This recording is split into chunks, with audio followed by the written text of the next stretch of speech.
Ingin tambah ilmu dan wawasan Islam meskipun di rumah aja? Yuk like dan follow fanpage terbaru Buya Yahya Official. Sebar seluas-luasnya agar semakin banyak yang mendapatkan manfaatnya.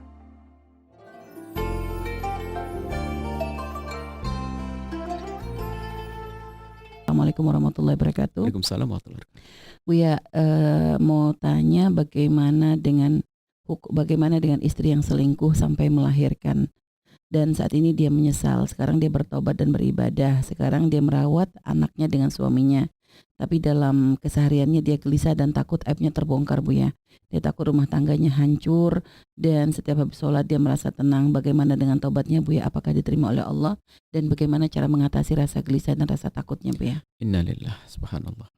Saudariku dimanapun berada, kehormatan itu penting untuk dijaga. Seorang wanita, makanya kenapa Islam itu sangat menjaga wanita. Harus menutup auratnya. Di saat bepergian pun diupayakan harus dengan mahramnya. Karena wanita itu kalau tampak dia tidak ada wibawa, itu mengundang laki-laki yang sering dengan istilah laki-laki hidung belang atau laki-laki yang tidak baik itu untuk bisa menggodanya. Bahkan laki-laki yang baik pun bisa menjadi tergoda. Tapi kalau pada dasarnya wanita itu adalah tampak mulia, dia wibawa, siapa yang berani menggodanya? Siapa yang berani menggodanya? Ini satu. Yang kedua, hendaknya jangan main-main urusan hubungan dengan lawan jenis. Karena selagi manusia normal, biarpun katanya itu seorang waliullah, kekasih Allah, dia manusia yang punya syahwat. Manusia punya syahwat. Selagi bukan nabi, masih mungkin bisa kepleset. Maka jangan ngentengkan biarpun itu katanya orang soleh, orang wali, orang besar. Anda tidak boleh berurusan dengan lelaki itu dengan seenteng, dengan mudah. Terjadinya perzinaan juga dari mengentengkan. Seorang guru yang ngentengin, suka manggil muridnya sendirian, atau mungkin jamaahnya secara pribadi. Mungkin zaman ini zaman Jabri seterusnya.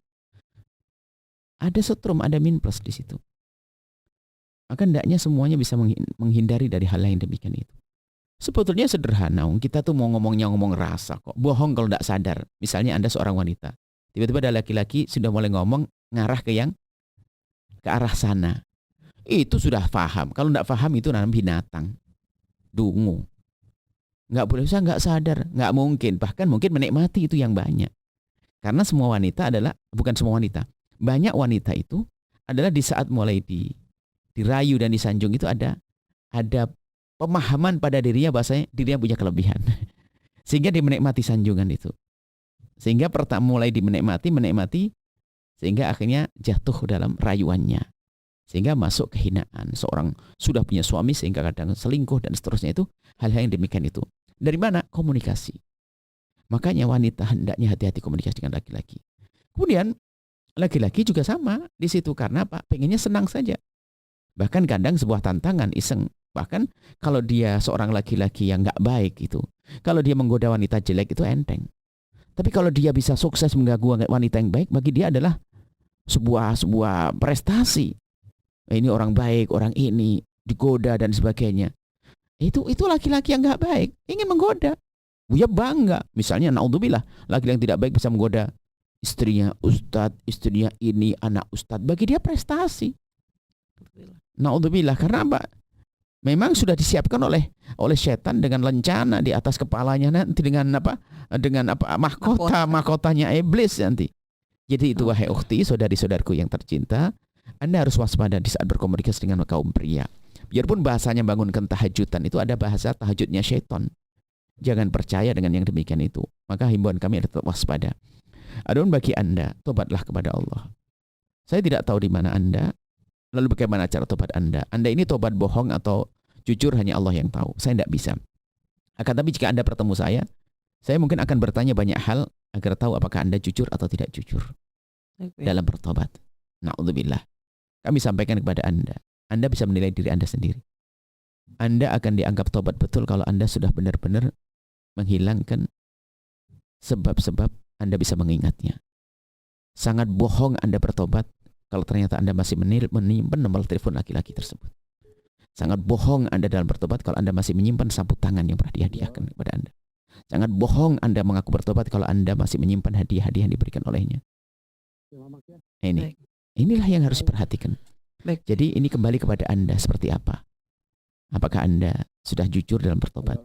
Kalau Anda tobat dengan sesungguhnya, Masya Allah, ketahuilah Allah Maha Pengampun, ibu minat dambi kemala dambala. Tapi tanda-tanda itu kan bisa Anda periksa sendiri.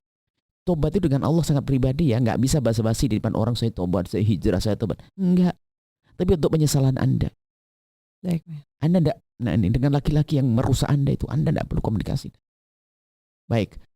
Kemudian setelah itu ya sudah, teruskan Anda dalam menutup aib tersebut, jangan sampai ada yang mengungkap dan jangan sampai terungkap, dan terus memohonlah kepada Allah pengampunan, dan tingkatkan pengabdianmu kepada suami karena Anda telah menyakiti biarpun beliau tidak merasa sakit karena beliau tidak tahu, tapi Anda telah salah. Tebus kesalahan Anda.